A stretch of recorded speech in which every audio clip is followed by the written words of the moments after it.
How New York built the world's most famous skyline. This is how New York built the world's most famous skyline.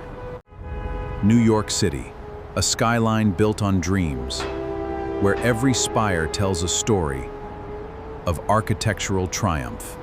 New York City holds a record most people never think about. From 1908 to 1974, 66 straight years, the tallest building in the world was always right here. No other city on Earth has dominated the global height race for that long. The New York skyline is a physical record of 5 distinct, overlapping architectural revolutions stacked on top of each other over the last 150 years. These iconic shapes were forged by strict, invisible forces, extreme physical limits, aggressive real estate math, and laws written because the city was literally running out of sunlight. Before developers could build glass and steel skyscrapers, they had to establish a baseline.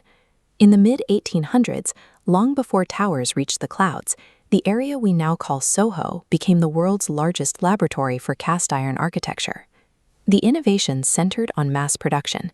Instead of paying artisans to carve ornate columns and heavy cornices out of expensive stone, foundries cast them in iron from molds. Entire facades could be ordered from a catalog and bolted together on site. Buildings went up faster and cheaper than ever before.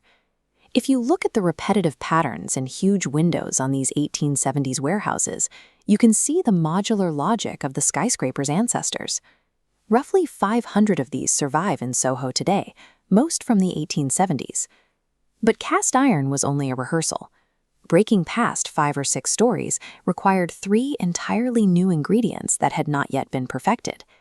Every tall building you see today relies on 3 breakthroughs. First, an internal steel skeleton to hold the weight.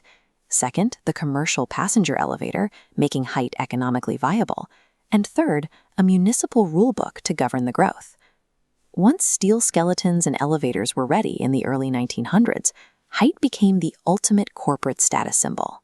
Structures like Daniel Burnham's Flatiron Building rose on narrow, wedge-shaped lots, proving that vertical engineering could double as corporate art.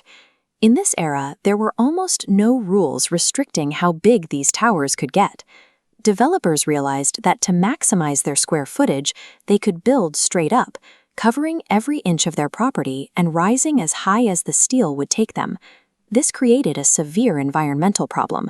Massive, boxy masonry walls blocked out the sky, plunging the narrow streets below into perpetual, freezing shadow. Unregulated engineering had created dark, suffocating canyons. This crisis of light and air made a municipal legal intervention a matter of public survival. In 1916, a lawyer named Edward Bassett authored the first citywide zoning law in the United States. His goal was to force sunlight back down to the pavement. The law stated a building could rise straight up from the property line only to a certain height. After that, it had to step back at a defined angle, keeping the mass inside an invisible envelope that protected the sun's path to the sidewalk. Operating inside these new legal limits, the 1920s kicked off the Art Deco Golden Age. This was a fierce height duel, marked by extreme tactics like William Van Allen secretly building a 185-foot spire inside the Chrysler Building and hoisting it into place. That title lasted barely 11 months. In 1931, the Empire State Building reached 1,250 feet. Its tiered silhouette was a direct mathematical response to the 1916 zoning envelope, proof that the law was now dictating the skyline's aesthetic.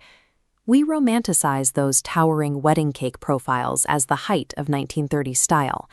In reality, you are looking at the exact literal shape of a municipal legal code. After World War II, tastes shifted toward the international style. Architects abandoned terracotta and geometric ornaments, favoring unadorned walls of glass and steel with sharp horizontal lines. A 1961 zoning rewrite promoted a new model. Developers were allowed to build straight up without stepbacks, provided they left open space on the ground. The Seagram Building of 1958 set the template, a sleek glass tower pushed back from the street behind an expansive plaza. As developers raced to build these new glass boxes, the city began discarding its past. In 1910, the Pennsylvania Railroad had completed a masterpiece of civic transit. The original Penn Station was an enormous Beaux-Arts space, anchored by 84 Doric columns and vast vaulted ceilings. By the early 1960s, the railroad was struggling. They sold the air rights above the station to build the new Madison Square Garden. Demolition began in 1963, and the massive granite columns of one of America's grandest public spaces were dumped into a New Jersey marshland. The destruction was swift, but the public outcry was permanent. Citizens and architects alike took to the streets to protest an act of public vandalism. Out of that devastating loss came the New York City Landmarks Law of 1965. The city's greatest contribution to global architecture is the preservation movement born from this single, irreversible mistake. The fifth and current era is defined by ultra-luxury, super-slender residential towers rising on tiny plots, often with just 1 or 2 apartments per floor. In structural engineering, a slenderness ratio of 1 to 10 is already considered slender. 432 Park Avenue has a ratio of 1 to 15. Steinway Tower takes it to an extreme 1 to 23.5, stretching to over 1,400 feet on a plot barely 60 feet wide. Developers purchase unused vertical airspace from shorter historic neighbors, stacking these invisible air rights to funnel allowable height onto one microparcel. To survive hurricane-force winds, they rely on massive mechanical cores and intentionally empty floors, letting wind pass through. The skyline along Billionaires Row serves as a raw demonstration of extreme wealth meeting the edge of physical possibility. As we look ahead, the next era of the skyline is being defined by sustainability. With buildings generating nearly 70% of the city's emissions, strict new carbon caps are forcing owners towards green retrofits and electrification. The hard lesson learned from Penn Station has taken root. We're seeing old office towers, cast-iron warehouses, and mid-century monoliths stripped to their bones and converted into entirely new homes and hotels. From bolted iron facades to frantic steel frame height races, through Art Deco stepbacks, modernism's glass plazas, and today's super-slender towers, the New York skyline is a beautifully precise, readable book of history. Once you understand the constraints that forged it, every walk through the city becomes a story of what was worth building and worth keeping.